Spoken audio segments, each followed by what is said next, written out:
Good morning dear student. आज आपको इस चैप्टर में क्षारक की विशेषताएं बताएंगे। इसका पहला पॉइंट है क्षारक स्वाद में कड़वे होते हैं। दूसरा पॉइंट है लाल लिटमस विलयन पत्र को नीला कर देता है। तीसरा पॉइंट है धातु क्षारक से अपक्रिया कर लवण एवं हाइड्रोजन गैस बनाता है। आप देखेंगे एग्जाम्पल में जिंक प्लस सोडियम हाइड्रोक्साइड से अपक्रिया कराएंगे तो सोडियम जिंकेट अर्थात NaZnO2 प्लस H2 प्राप्त होगा आपको। आप देखेंगे चौथा पॉइंट क्षारक अधात्विक ऑक्साइड से अपक्रिया सोडियम एल्यूमिनेट कर लवण एवं जल बनाता है। देखेंगे आप carbon dioxide plus calcium hydroxide से अपक्रिया करके आप प्राप्त करेंगे कैल्शियम कार्बोनेट प्लस H2O। अगला पॉइंट देखेंगे क्षारक अम्ल से अपक्रिया कर लवण तथा जल का निर्माण करता है। अम्ल प्लस जल बराबर लवण प्लस जल का निर्माण होगा। देखेंगे यहाँ सोडियम हाइड्रोक्साइड प्लस हाइड्रोक्लोरिक अम्ल से अपक्रिया कराएंगे तो आपको प्राप्त होगा सोडियम क्लोराइड प्लस H2O अर्थात जल। क्षारक जल में घुलकर हाइड्रोक्साइड आयन देता है। आप देखेंगे सोडियम हाइड्रोक्साइड प्लस H2O जल के साथ अपक्रिया कराएंगे तो सोडियम धनायन प्लस हाइड्रोक्साइड ऋण आयन प्राप्त होगा। पोटेशियम हाइड्रोक्साइड से जल के साथ अपक्रिया कराएंगे तो पोटेशियम धनायन प्लस हाइड्रोक्साइड ऋण आयन प्राप्त होगा। इसी प्रकार से ये भी है। अगली हेडिंग है प्रबल क्षारक। जिस विलयन में हाइड्रोक्साइड ऋण आयन की सांद्रता अधिक होती है उसे प्रबल क्षारक कहते हैं। दुर्बल क्षारक हेडिंग जिस विलयन में हाइड्रोक्साइड ऋण आयन की सांद्रता कम संख्या में होते हैं उसे दुर्बल क्षारक कहते हैं। आगे नोट पॉइंट पे देखेंगे जब सोडियम हाइड्रोक्साइड विलयन में आवधिक क्षारक मिलाते हैं तो हाइड्रोक्साइड आयन की सांद्रता कैसे प्रभावित होती है।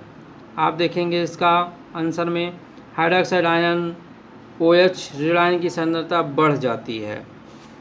अगला क्वेश्चन इसमें देखेंगे क्या क्षारकीय विलयन में H धनायन होते हैं? अगर हाँ तो यह क्षारकीय क्यों होते हैं? हाँ, H धनायन क्षारकीय हैं परंतु इसकी सांद्रता OH ऋण आयनों से की सांद्रता से कम होती है, इसलिए यह क्षारकीय होते हैं। सूचक आप देखेंगे सूचक कितने प्रकार के होते हैं? प्राकृतिक सूचक, संश्लेषित सूचक, गंधी सूचक, सार्वत्रिक सूचक। आप पहला देखेंगे सूचक किसे कहेंगे। सूचक अम्ल एवं क्षारक की उपस्थिति प्रकृति को सूचित करने वाले पदार्थ को सूचक कहते हैं। जैसे लिटमस विलयन पत्र, मेथिल ऑरेंज। हेडिंग है प्राकृतिक सूचक। वे सूचक जो प्राकृतिक स्रोतों से प्राप्त होते हैं प्राकृतिक सूचक कहलाते हैं। जैसे लिटमस, हल्दी, चाइना रोज, लाल गोभी इत्यादि।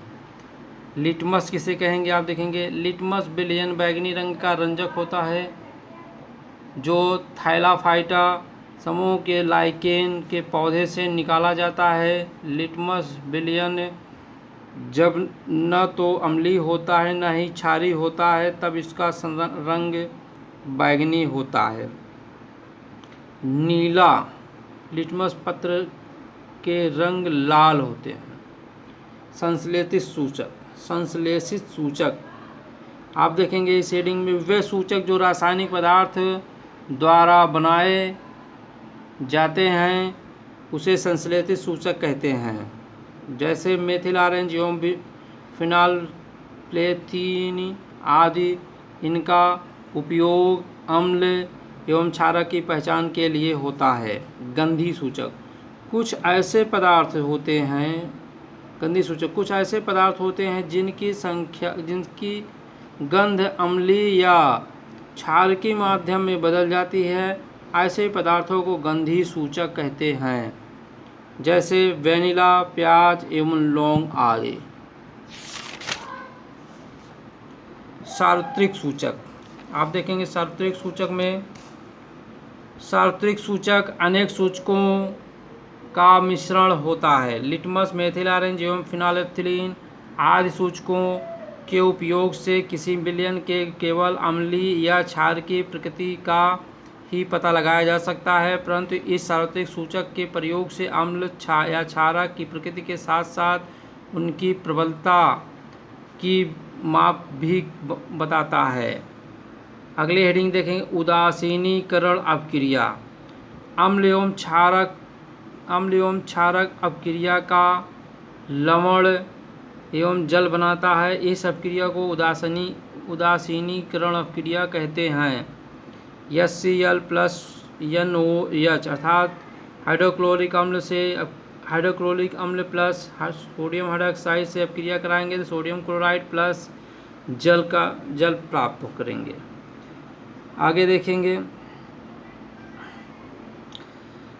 नोट पॉइंट पे, कोई किसान खेत की मृदा की किस परिस्थिति में बिना बूझा हुआ चूना कैल्शियम ऑक्साइड बूझा हुआ चूना कैल्शियम हाइड्रोक्साइड या चाक कैल्शियम कार्बोनेट का उपयोग करेगा।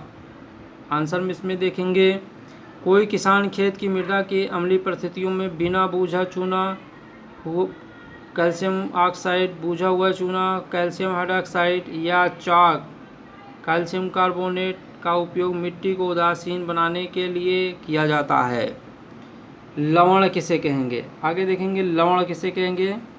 लवण हेडिंग है, अम्ल एवं क्षारक की अपक्रिया से जो पदार्थ बनता है उसे लवण कहते हैं। अम्ल एवं क्षारक की अपक्रिया से जो पदार्थ बनता है उसे लवण कहते हैं।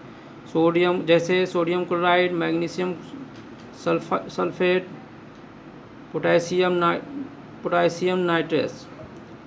क्लोरोक्षार अगले हेडिंग क्लोरोक्षार, सोडियम क्लोराइड के जलीय विलयन से विद्युत धारा प्रवाहित करने पर सोडियम हाइड्रोक्साइड उत्पन्न होता है। इस प्रक्रिया को क्लोरोक्षार कहते हैं।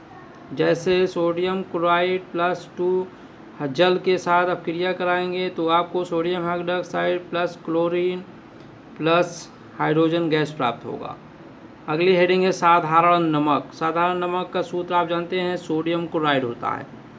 हाइड्रोक्लोरिक अम्ल एवं सोडियम हाइड्रोक्साइड के विलयन की अपक्रिया से उत्पन्न लवण को सोडियम क्लोराइड कहते हैं, अर्थात साधारण नमक। हाइड्रोक्लोरिक अम्ल प्लस सोडियम हाइड्रोक्साइड से अपक्रिया कराएंगे तो सोडियम क्लोराइड आप प्राप्त होगा।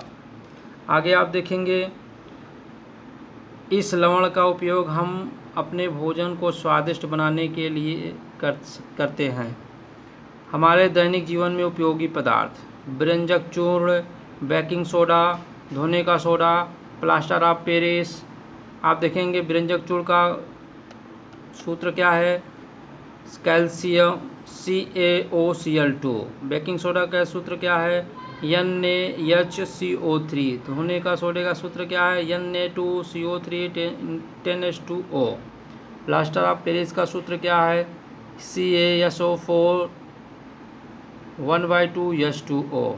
व्यंजक चूर्ण आप देखेंगे, व्यंजक चूर्ण किसे कहते हैं, जब शुष्क बूझा हुआ चूना को क्लोरीन से अपक्रिया कराया जाता है तो व्यंजक चूर्ण का निर्माण होता है।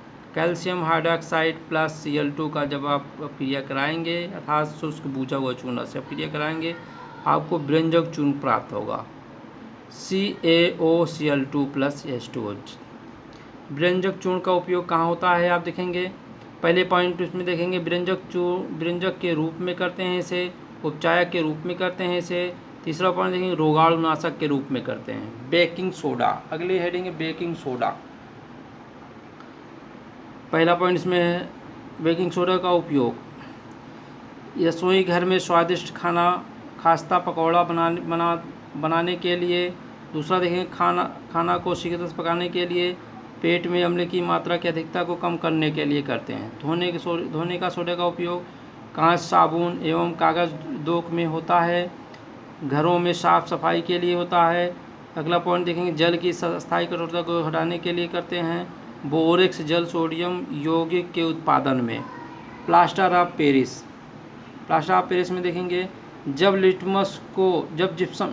जिप्सम को 273 कैलोरी पर गर्म किया जाता है, तब ये जल के अणु को त्याग कर कैल्शियम अर्धहाइड्रेट हेमीहाइड्रेट बनाता है, जिसे प्लास्टर ऑफ पेरिस कहते हैं। देखेंगे जिप्सम CaSO4 × 2H2O से 273 कैलोरी पे जब गर्म करेंगे तो आपको प्राप्त होगा CaSO4 × 1/2H2O, अर्थात प्लास्टर ऑफ पेरिस प्राप्त होगा।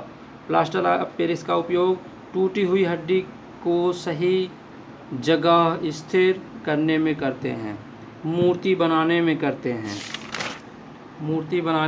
हैं। आगे देखेंगे आप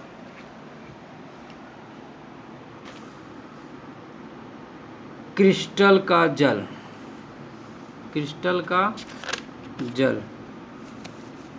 लवण के एक सूत्र इकाई में जल की निश्चित अणुओं की संख्या को क्रिस्टलन का जल कहते हैं। CuSO4 × 5H2O। आप देखेंगे इस नोट पॉइंट पे, प्लास्टर ऑफ पेरिस को आर्द्ररोधी बर्तन में क्यों रखना चाहिए, इसकी व्याख्या कीजिए। आंसर देखेंगे इसका, प्लास्टर ऑफ पेरिस के अर्धरोधी बर्तन में इसलिए रखना चाहिए क्योंकि यहाँ आर्द्रता की उपस्थिति में जल को अवशोषित कर ठोस पदार्थ जिप्सम बनाती है, जिसके कारण इसमें जल के साथ मिलकर जमने का गुण नष्ट हो जाता है। आज के वीडियो में बस इतना।